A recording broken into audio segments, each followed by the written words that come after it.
Welcome to our channel. We hope you enjoy our narrated stories. The sun. A red sun. It turns the sand the color of blood. Red, the color of blood. Blood, the warm liquid that ran down her hands and arms the day the raiders came. A blood-soaked world. She doesn't like the color red. She walks steadily down an old highway, eyes shielded by a worn-out baseball cap. Her hands are covered with solid leather gloves, a long, torn jacket protecting her body despite the unbearable heat. Her clothes have seen better days. How many people have worn them before her? Judging by the claw marks, a fair few. Everything has seen better days, she supposes as she looks around at the old cars, long since abandoned.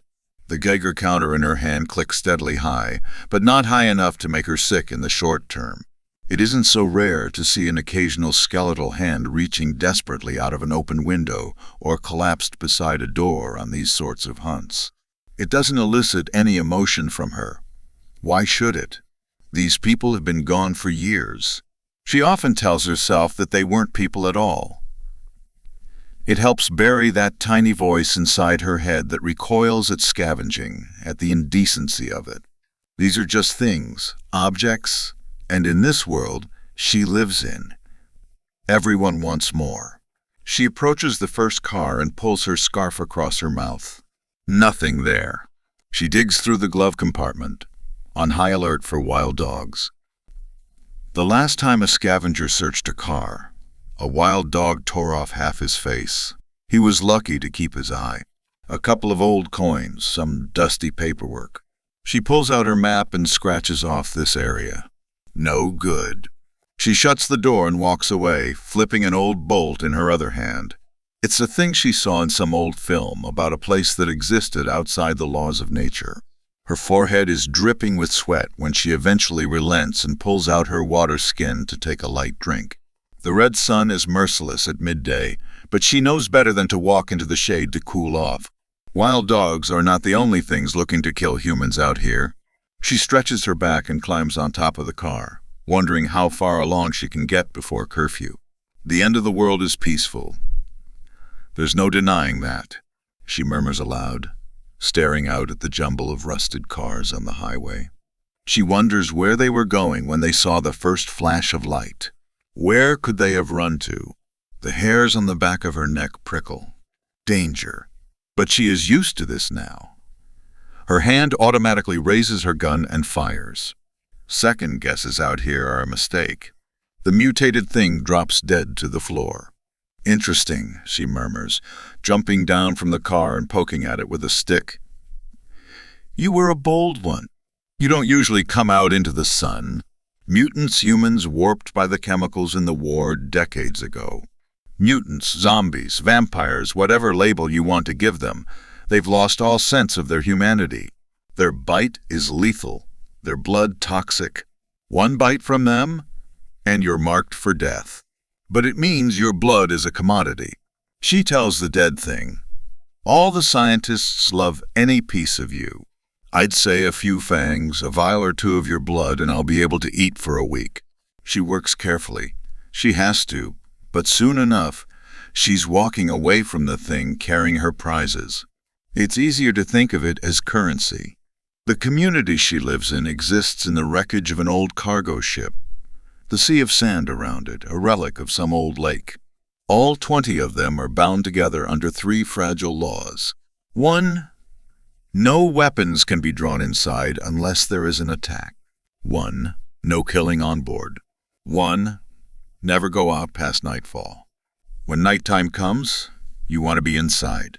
She learnt that fairly quickly as a child wandering the wastelands. The ruins rise from the sands in all its hideous glory, a rusting relic in a land of the dead. A spotter notices her approach and waves. The announcement comes over the squealing speaker. All weapons must be holstered. She waves back in return and hoists her gun over her shoulder. Good hunt today, one of the women asks her, carrying a bucket full of bandages. Good enough. You never tell anyone what you find in this wasteland. Not unless you want to have an accident during the night. She's seen a fair few of those. She's taken part in a few too. She winds her way down the decks, ignoring the people around her. She pushes her way through to the medical center and throws her bag down on a table, startling the man examining something in a microscope. "I've got something for you. In this part of the world we say hello and how are you, girl. I know I raised you better than that."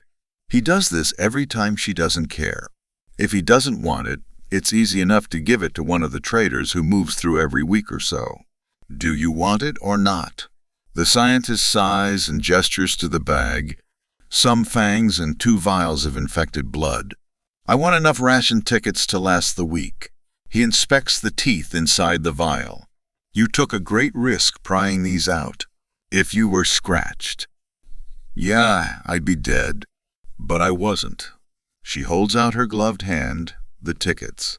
He hands them over without looking at her, holding the vial of blood up to the light. "Where did you even find these? Were you attacked on the westbound route?" "East," she admits begrudgingly. It ran out of the shadows into midday sun. His brown eyes fix on her face with burning intensity. He is one of the only people who can draw a semi-human emotion from her. If this is true, this is a risk everyone needs to be aware of. She shrugs and throws the backpack over her shoulder. "Tell them if you want, I don't care." River. The name stops her. She couldn't remember her name when she arrived, so they named her after the street they found her on. "These people are your companions. There'll come a day when you need them. I won't be around to protect you forever." She leaves without another word. Her bunk is on the lowest deck, the farthest away from the others. There used to be people in here, before the Wasteland got them. The first and last people she had called friends. Friends are worthless in such a cutthroat world. She throws the backpack down on the ground, tosses her boots beneath the bed, and lies on the old mattress, drawing her privacy curtain around her. Even that gives her anxiety not being able to see an enemy until it's too late. Digging under her pillow, she pulls out a small photograph. It is a photo of her with a man, the only man she had ever allowed herself to feel anything for. No one speaks his name anymore. Like all of those who are lost once they hold a small ceremony, you never speak about them again.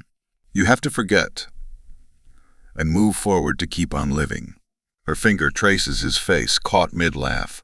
She has started to forget precise details about him now. The precise blue-gray of his eyes, the depth and sound of his laugh, the way he smiled when she would be telling him a story. She places the photograph back under her pillow and settles down to sleep.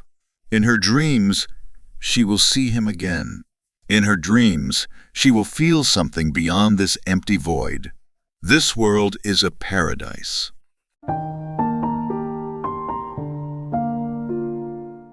The end.